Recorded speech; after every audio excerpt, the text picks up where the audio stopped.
The subway rattled as it moved through the underground tunnels of the city, its fluorescent lights flickering slightly as tired passengers sat with blank expressions or scrolled endlessly on their phones. The evening rush hour had filled every corner of the train, and the air carried the heaviness of too many bodies packed too tightly together. People avoided each other's eyes, retreating into their private worlds, their headphones, or the glow of their screens. In one corner of the train, a young woman stood, holding onto the metal pole for support. Her breathing was uneven, and her hand pressed against the swell of her stomach. She was pregnant, far enough along that her condition was obvious, but no one moved. Her long hair stuck slightly to her forehead with sweat, and she shifted uncomfortably, trying to ease the strain on her back. The train jolted, and she stumbled a little, catching herself just in time. Several passengers glanced at her but then quickly turned their gaze away, pretending not to notice. Her eyes scanned the row of seats lined with people. A man in a business suit was fast asleep, his briefcase balanced precariously on his lap. A young woman in workout clothes tapped furiously on her phone, earbuds plugged in. Two teenagers laughed over a shared video. No one looked up, and no one moved. Her lips trembled as she bit back frustration. She whispered to herself, "I just need to sit for a few minutes."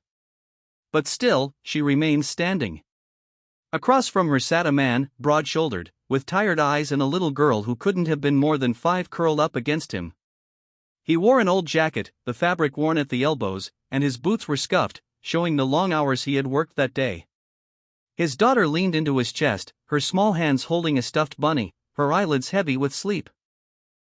He gently stroked her hair, his expression soft despite the exhaustion in his posture. When his eyes lifted and met the gaze of the pregnant woman, he saw the way she pressed her hand to her back, the strain in her expression, and the desperate flicker in her eyes as she searched for even a little kindness around her. He didn't think twice. With one hand, he carefully shifted his daughter to the seat, letting her lean against the corner where she would be safe. Then he stood, his body swaying slightly with the motion of the train, and looked at the woman. "Please," he said softly, his voice gentle but firm. "Take my seat." For a moment, she froze, surprised that someone had finally spoken. Her lips parted, but no words came out. She looked at his little girl, who blinked sleepily at her and then gave a small smile before hugging her bunny closer. The father gestured again, encouraging her. "Sit. You need it more than I do." Her eyes filled with tears. She lowered herself slowly into the seat, her hands trembling as she finally allowed her tired body to rest. Relief flooded her features as she leaned back against the seat. She looked up at him, her voice breaking with gratitude. "Thank you," she whispered. The man gave a small nod, brushing it off. "Don't mention it. I know how hard it can be." His eyes softened, and there was a shadow of something deeper in his expression, as though he understood struggle in a way that didn't need words. The woman swallowed, her heart pounding. She looked at him standing now, one hand on the pole, swaying with the rhythm of the train. His daughter tugged gently at his sleeve. "Daddy, you're tired," the little girl murmured. He smiled at her, crouching down so his face was close to hers. "I'm okay, sweetheart. She needs it more than me." The little girl studied the pregnant woman with wide, curious eyes. Then, in a sweet, innocent voice, she said, "Is there a baby in your tummy?" The woman smiled through her tears and nodded. "Yes, sweetheart. There is." The little girl's face lit up with wonder. "Wow. I like babies." She hugged her bunny tighter. "You're gonna be a mommy." The pregnant woman laughed softly, a sound mixed with joy and sorrow. "Yes, I am." She looked at the father again. "You've raised her so well." He lowered his gaze, humility etched in every line of his face.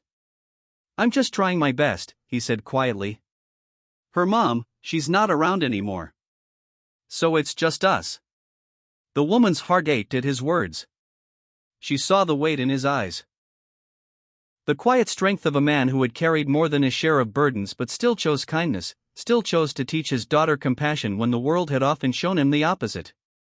The subway roared on, and for a while, the three of them sat in silence, connected by something unspoken. Around them, the other passengers kept their heads down, some even shifting uncomfortably now, ashamed by their own indifference. They had watched a man with little to spare give up what he had, while they, with so much more comfort, had done nothing. As the train slowed at the next station, the father straightened up. He reached down to take his daughter's hand, ready to guide her out. The pregnant woman looked up at him again, her eyes filled with emotions she couldn't fully express. "Thank you," she said once more, her voice stronger this time. "Not just for the seat. For being who you are." He gave her a small smile, one that carried both pain and hope. "Take care of yourself. And that little one." The doors opened, and he stepped out with his daughter, their figures blending into the crowd of the busy station. The pregnant woman watched them until they disappeared from view, her hand resting gently on her stomach. She whispered softly to the life growing inside her, "The world still has good people. Don't forget that." And for the first time in a long while, she felt a spark of hope. A reminder that even in a world where kindness often seemed forgotten, it still existed in the tired eyes of a single dad, in the innocent heart of a little girl, and in the quiet, simple act of giving up a seat.